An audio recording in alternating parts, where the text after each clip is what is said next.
sailor. And the officers explained that this man's friends had found him unresponsive that morning, apparently after a very long night of drinking. Dr. Allard nodded and then motioned for the police to follow him and bring this guy with him, and he led them over to an exam room, where he had them lay out the sailor on a table so that Dr. Allard could look him over. The sailor appeared to be pretty young. He was in his 20s maybe, and he appeared very healthy and strong. But when the doctor checked for a pulse, there wasn't. And so after checking a couple more times to make sure it wasn't just a very weak pulse, the doctor ultimately concluded that, this sailor was not just unresponsive.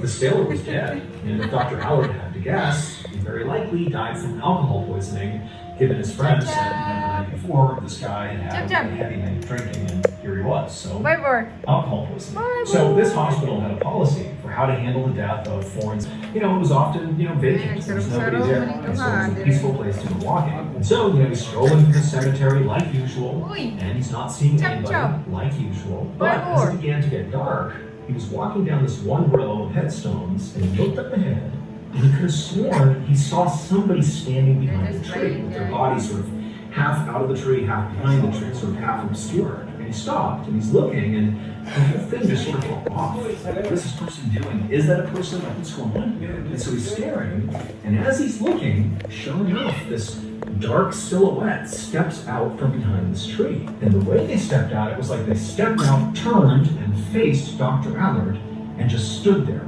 clearly looking right at Dr. Allard. But they're pretty far away from Dr. Allard. There's a good distance between them. But immediately, Dr. Allard felt threatened by this person, or whatever it was. He didn't even know if it was a person. He couldn't tell if it was his mind playing tricks on him or not. He's just staring at this thing that looked like it was looking at him. And so Dr. Allard instinctively, who's now feeling a little bit frightened, turned and just started walking away, like he was done walking in the cemetery. And so he turns and he starts walking, but then it's like the hairs in the back of his neck stood up. He just felt like this person, whoever it is, they're still watching me.